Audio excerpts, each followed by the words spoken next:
My name is Danish, a citizen of Nigeria. I am an MSc student on a joint Erasmus Plus program, Soils and Global Change, popularly known as IMSOGLO, with a specialization in physical land resources. Currently, I am conducting my MSc thesis at the Aarhus University, Denmark, in the field of soil spectroscopy, with a focus on using the visible infrared spectroscopy to characterizing and estimating microplastic in the soil. These spectroscopy techniques deals with the interaction of infrared light of an electromagnetic spectrum and the vibration of chemical molecules, which in turn gives an insight into the medium's molecular structure based on the spectra generated. However, extraction of valuable information from this spectra requires mathematical and statistical manipulation.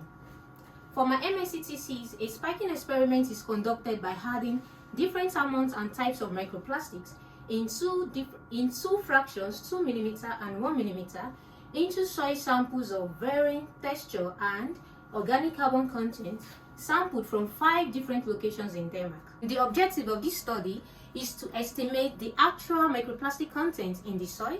Number 2 is to estimate the detection limit of the microplastic fractions and concentration in the soil. And lastly, to assess the sensitivity and predictive capability of the spectrometer on characterizing and estimating microplastic in the soil using multivariate data analysis. So now I'm going to show you how these measurements are being done.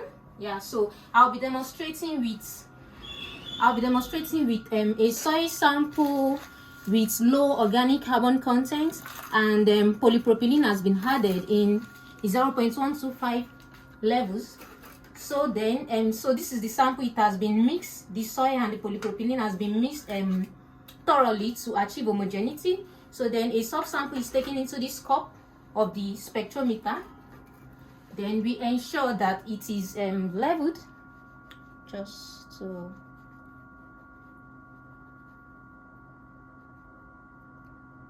Okay, then the cup is being placed into the machine. So we ensure that the sensor of the cup is facing the sensor of the machine.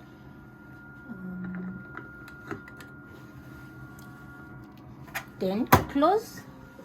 And after that, we input the information of the sample. So let me just say trial. Okay. So reading is being done, and what is happening is that the spectrometer is going to take 10 subtests at each of the wavelengths, like measurement, absorbance measurement at each wavelength in 10 times. Then it's going to generate average. It should be noted that before first measurement in a day, the machine is being calibrated and background scanning is being done before the first measurement. Okay, so now the measurement is done, and here we can view the spectra, the raw spectra data. So at each peak we have different information. At each peak, at each different wavelength, we have different information. So now we can't actually extract the valuable information from this spectra.